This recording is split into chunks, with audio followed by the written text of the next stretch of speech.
आज हम बहुत ही दिलचस्प चर्चा कर रहे हैं और बहुत महत्वपूर्ण है ये, क्योंकि हम सभी को स्ट्रेस होता है और ये चिंता क्यों होती है, तो इसका नाता जो है वो हमारी कुंडली से जुड़ा हुआ है। चंद्रमा अगर अच्छा है तो आप कम स्ट्रेस में रहेंगे, चंद्रमा अगर खराब है, किसी पाप ग्रह का उस पर असर है तो दिक्कत आएगी, स्ट्रेस होगा। तो चंद्रमा के कारण आपके जीवन में तनाव की स्थिति है, तो अब इसके लिए उपाय क्या करें? पंडित जी ये बताइए। तमाम स्थिति तो आपने बता दी कि कितना तनाव होता है, क्या वजह है, लेकिन वो उपाय जो हमें इससे उबार ले, स्ट्रेस से हम बाहर आ जाएं।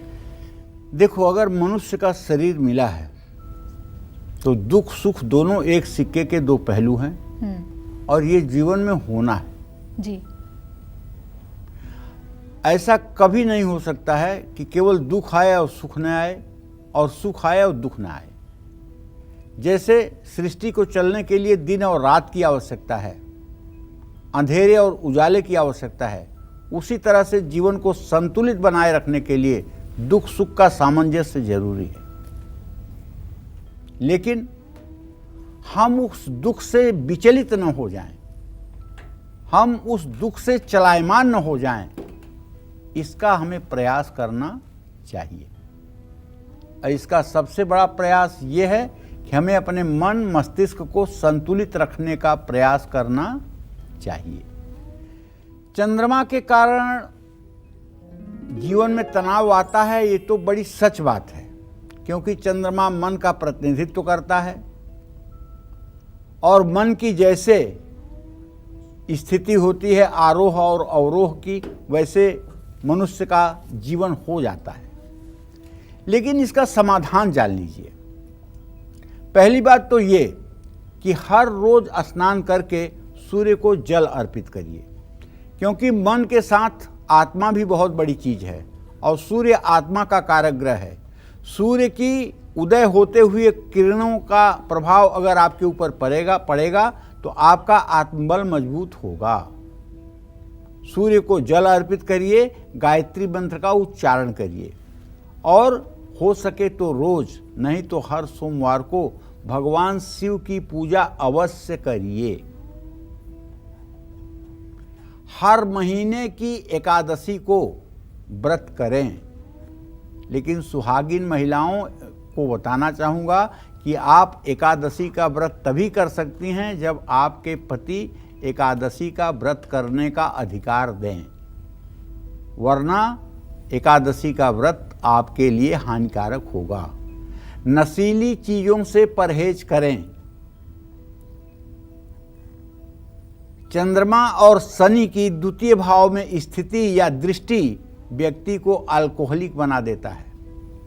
ऐसे व्यक्ति को चाहिए कि चांदी के गिलास में पानी पिए। चंद्रमा अगर कमजोर भी है और गलत भाव में भी बैठा है तो चांदी में बनी हुई मोती की अंगूठी आपको पहन लेना चाहिए। डिप्रेशन से परेशान हैं तो सोमवार का व्रत जरूर रखना चाहिए। इससे तनाव अगर आपके शरीर में रहता है, ज़्यादा सोचते हैं, डर है या मन में वहम के शिकार हैं, काले जादू का आपको भ्रम है, भूत प्रेत की आपको शंका है, किसी के किए कराए की यदि आपके ऊपर शंका है, तो शंका में जिंदगी मत बर्बाद करो।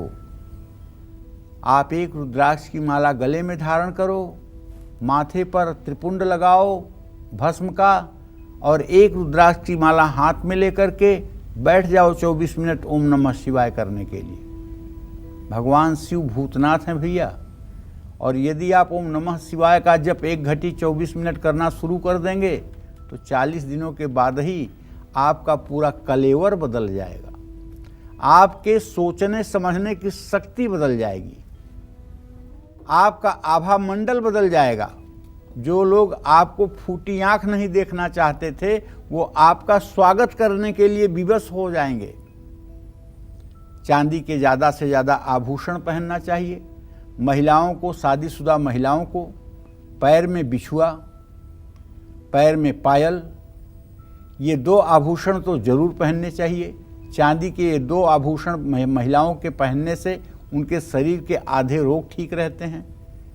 किसी भी प्रकार का मानसिक रोग हो तो मन ही मन आपको ओम नमः शिवाय, ओम नमः शिवाय, ओम नमः शिवाय करना चाहिए। और यदि आपको नाड़ी शोधन प्राणायाम आता है और प्राणायाम के मंत्र यदि आपको आते हैं, जैसे ओम भुवः ओम स्वः ओम महा ओम जनः ओम तपः ओम सत्यम ओम तत्सवितुर्वरेण्यं भर्गो देवस्य धीमहि धियो यो नः प्रचोदयात् ओम आपो ज्योतिरसो अमृतम ब्रह्म भूर्भुवः स्वरोम, इस मंत्र का भी 9 बार उच्चारण होना चाहिए और प्राणायाम होना चाहिए। 15 सेकंड श्वास को खींचें, 60 सेकंड तक श्वास को रोकें और 30 सेकंड तक श्वास को छोड़ें। 10 मिनट तक ओम शब्द का उच्चारण करें। इसको उद्गीत प्राणायाम कहते हैं। घर में पीने का पानी साफ रखना चाहिए और इसका साफ स्थान में ही रख रखाव होना चाहिए।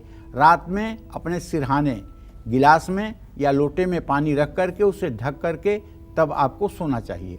और हर रोज़ व्यायाम करना चाहिए, संतुलित आहार लेना चाहिए। चंद्रमा कमज़ोर है तो रात में दूध नहीं पीना चाहिए। पानी की बर्बादी नहीं करनी चाहिए। घर के खराब नलों को हर समय ठीक कराना चाहिए।